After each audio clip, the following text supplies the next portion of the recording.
Today's Father's Day. Well, I guess every day is Father's Day once you have kids.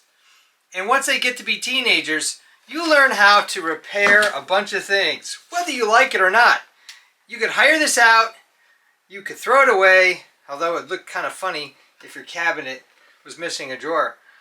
This is a knife drawer where a couple teenagers got together, it was jammed, and they figured if they could just pull on it a bit more and more and more, it would shake loose. Well, it didn't. So now we're going to glue this up. The great thing about this repair is it's fairly easy. I'm going to use Titebond. I use it in all sorts of wood projects. And a little bit of brown paper because I don't want to damage my tabletop. So let's go to the overhead shot and I'll show you how to do this real simple repair. I like to prep my workspace with everything I'll possibly need for the project. I've got some wet ones here to wipe things down. The screwdriver. These are 2-foot clamps here, and this is a 1-foot clamp right here. Ideally, I'll be able to get this faceplate off, and then that will help make it easier. So let's see if we can do that. We know that this is the knob. Get that together so we don't lose that. If I'm lucky, this will come off real easy. But it seems like it's loose. Okay, good. It's not glued on, because if this guy's glued on, you could still do the project, but it's just going to make it a little bit harder than if you can take the faceplate off. The faceplate successfully came off. The only problem is that this screw is being pretty stubborn, so I'm just going to take another piece of wood and just press on it so I can get this screw out. Alright, there you go, finally. Put this all to the side. Alright, let's see what we got here. So I've got a crack there, all the way down here, and a crack here. I've lost this piece of wood, and this guy is hanging on just by a thread. So I'll put a lot of glue in here, a lot of glue in there, squeegee it out with the clamps. And this is why you want to have your clamps ready, because when you're ready to go, it's time to go. So I'm going to preset them here so they're just perfect. Alright, and then this guy is going to go on the end, on the bottom here, to help with this end. So we'll preset that guy too. Come on now. Alright, and on these clamps, you want to really have it backed out to about there. So if for some reason you want to tighten it up a little bit more, you can. Alright, good. Good. And maybe I'll have to watch this little edge here because it's sticking out. But I think I can just slide the clamps here on the bottom, and that should take care of that. So maybe I'll even put this clamp on this side so I'm that much better and more prepared. Okay. So you can use gloves, you can use a paintbrush to get the glue in here, but I'm just going to go old-fashioned. Use my fingers. It washes off. Now sometimes this guy can be a little persnickety. You got some old dry glue in there from another project. And make sure there's plenty. You can always wipe out extra. Trickle down that way. Get it in here like this. I'm going to check the other side. Oh, look at that massive leakage, which is okay. And I got this little area here I got to fill in. So I'm kind of glad I did that. So I'm going to put a little bit going this way. Get it in place. Check the other side. Okay, a little bit of a gap here, a little more than I want. Glue is cheap. So I'm going to get it in here, get the clamps in place. Here we go. And just get that guy down and start squeezing it together. And you want to have the excess squeeze out just like that.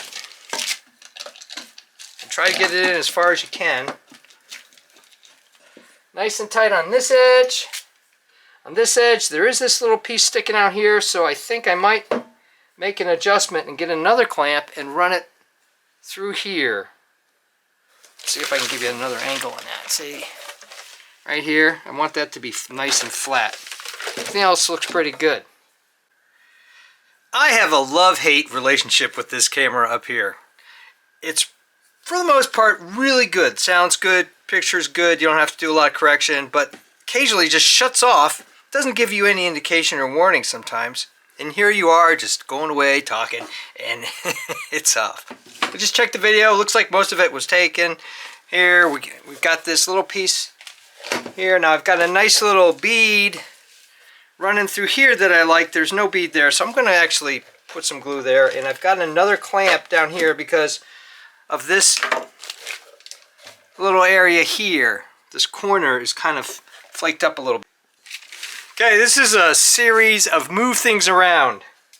Got this nice and square on the bottom. The only problem is now I've got this off a little bit on the top here. So I'm going to go put some more glue down in this corner and then squeeze that out and then run this clamp back over here on top.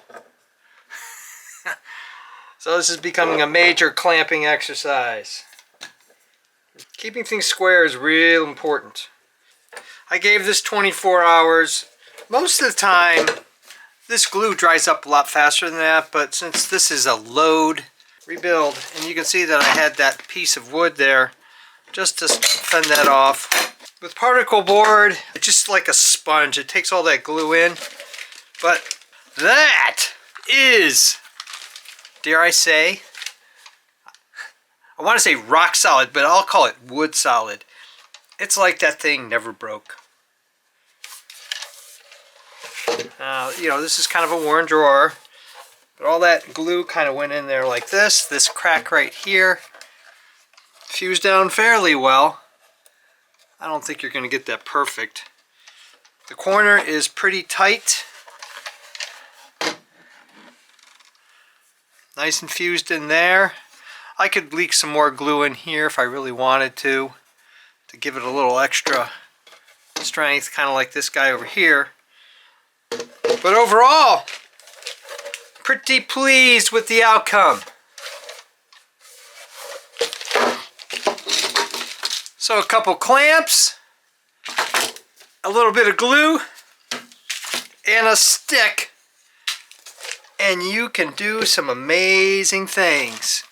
So all I have to do is take and put this back on, and I can see by this pattern here and this pattern here that that's the right way to do it. We'll start with these guys. You could use a drill, but I'm just going to prove that you can do it with a good old-fashioned screwdriver. You probably want to get that screw out there a little bit so it's nice and sharp on the end in order to best align the holes. Push that guy in, and it seems to be in place, but if you want to really make sure, use the knob. Try not to make as much noise as I do. Maybe that's the answer first. Yeah, I think I like that better. Put the knob in place. It's pretty easy to do. And then that will just help guide these two screws in place. You want to do a little bit at a time. Be patient. That's a nice tight fit all the way around. All right. Yeah. Mission complete. Another teenage repair successfully completed. Thumbs up and comments always appreciated. Thanks for watching. If you're interested in home repairs, designs of all kinds, making and breaking stuff, I evaluate sports gear and electronics. I even do costumes, cosplay, and props. Check out my channel and please subscribe, because you never know what you're gonna see.